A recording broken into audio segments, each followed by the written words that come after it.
I think there's a number of problems that children and families can face.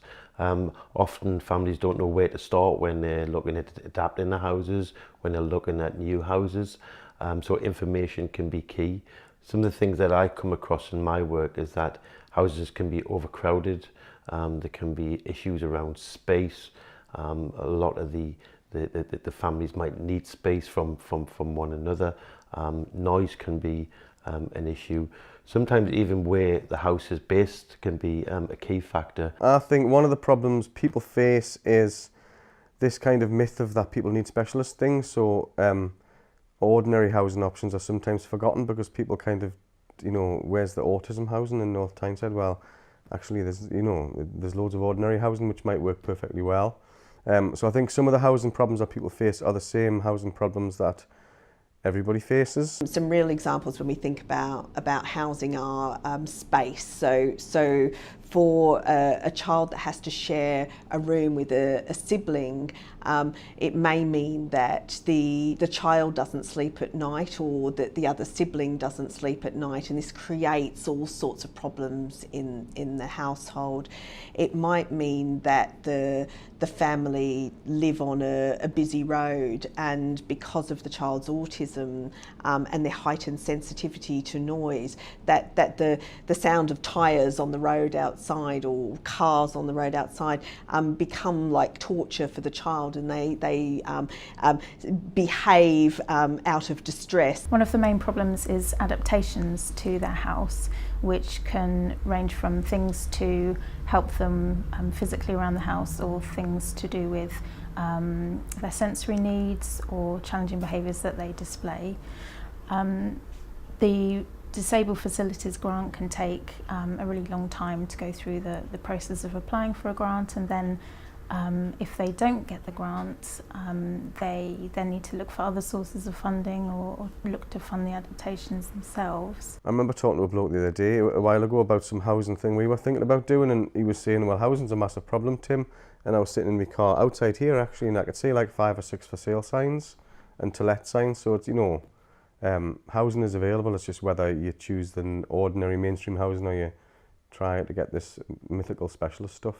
Because you can imagine families often depend on their relatives, their friends. So living close to people where you get natural support can be a real key factor. Information basically is really key, that they're aware of what the future might hold, but given that information at a pace they can understand, so it doesn't become frightening or something that they're going to worry about for their child when they're 3, but instead think about it in a positive way, really, about what the future is the same for everybody, really, that one day you might leave home and you might need somewhere else. One of the problems that families sometimes tell us about is issues with neighbours.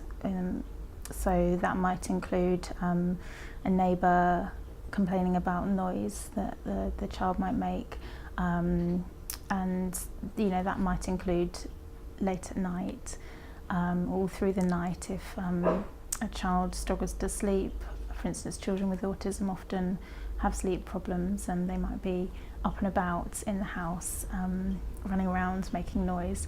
So local authorities need to think about ways of resolving that situation. And some of the housing issues are fairly straightforward in that, it might be an extra bedroom, it might be that the family moves, and I think so. And then we have other families where the child actually needs professional support, so they may have carers in, and that they would find themselves in a situation where they've got 2 carers in the family house, which also is just not a sustainable way of living.